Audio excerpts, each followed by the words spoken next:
Salut tout le monde, c'est Trifouille, j'espère que vous allez bien. On se retrouve aujourd'hui pour une nouvelle vidéo Théorie One Piece, mais avant de commencer la vidéo, je voulais vous souhaiter à toutes et à tous une bonne année 2021, la santé, la réussite dans vos projets et tout ce qui va avec. De mon côté, pour 2021, je vais continuer les vidéos One Piece et essayer de trouver toujours plus de nouveaux concepts. Et pour cette première vidéo de l'année, je vous propose une vidéo théorie sur Edward Weeble. C'est parti!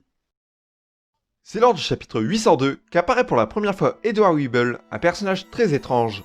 À cette époque, il est le dernier grand corsaire à nous être présenté, et Weeble possède une force terrifiante. Mais ce qui rend ce personnage si particulier, c'est qu'il est sous-entendu être le fils d'Edward Newgate, alias Barbe Blanche. Dans cette vidéo, on va s'intéresser au cas Edward Weeble, on va parler de ses intentions, son rôle, et de son avenir dans One Piece.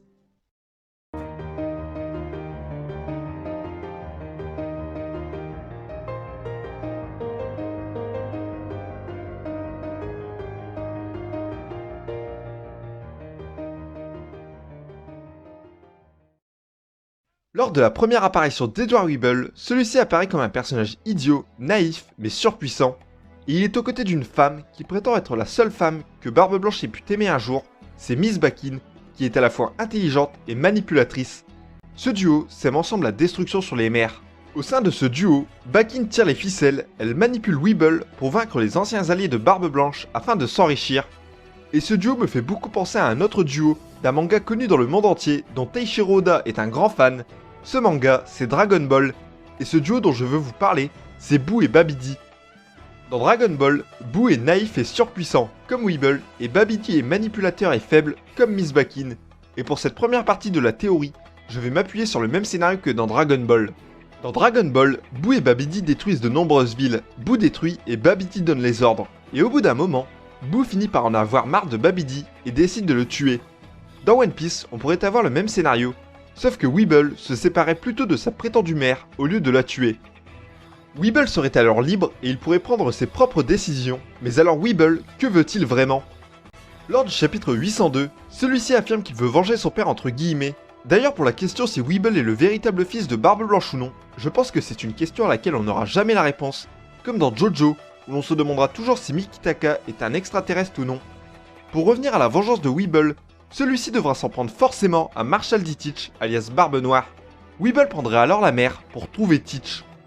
Durant son périple, Weeble pourrait rencontrer un certain personnage. Avant de vous dévoiler l'identité de ce personnage, replongeons dans l'univers de Dragon Ball. Boo, qui est maintenant libre, va rencontrer Monsieur Satan. Monsieur Satan, qui est le personnage troll de Dragon Ball.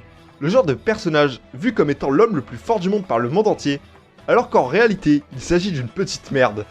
Dans Dragon Ball, Boo et Monsieur Satan deviennent amis. Cependant, Satan manipule Boo, mais sans avoir de mauvaises intentions derrière. Dans One Piece, on pourrait avoir le même scénario. Weeble deviendrait ami avec un personnage qui le manipulerait mais dans le bon sens. Ce personnage, c'est bien évidemment Baggy le clown. On sait que Baggy a cette compétence de rassembler de nombreux idiots au sein de son équipage, et Weeble pourrait bien le rejoindre car son comportement colle totalement à l'équipage de Baggy. Il constituerait l'arme ultime de Baggy, puisque Weeble détient une puissance hors norme. Il suffit de revoir les paroles de Kizaru au chapitre 802, où il dit que Weeble a la même force que Barbe Blanche dans sa jeunesse. Weeble constituerait alors la pièce majeure de l'équipage de Baggy, l'atout qui propulsera Baggy au rang d'empereur à la fin de One Piece. Pour revenir à Weeble qui compte s'attaquer à Teach, on peut se dire que Baggy constituera un blocage à cette vengeance, mais à l'avenir, Baggy pourrait avoir une raison d'en vouloir à Teach. Cette raison, c'est la potentielle mort de Shanks le Roux. On sait que Shanks va affronter Teach, car il considère Teach comme la plus grande menace de ce monde, et lors de cet affrontement, Shanks pourrait bien mourir, ce que Baggy ne pardonnera jamais, car Shanks est sûrement son meilleur ami. A l'époque, sur le navire de Roger, les deux se chamaillaient énormément, mais au fond, les deux personnages s'appréciaient beaucoup. Il suffit de prendre la scène où Shanks refuse d'aller à l'hostel sans Baggy. Seul un vrai ami pourrait faire cela. Ainsi, la mort de Shanks pourrait inciter Baggy à attaquer Teach, et pour cela, il peut compter sur Weeble. Par conséquent, Weeble aux côtés de ses nouveaux compagnons pourrait partir à la recherche de Teach afin d'accomplir son but ultime, venger son prétendu père, Edward Newgate.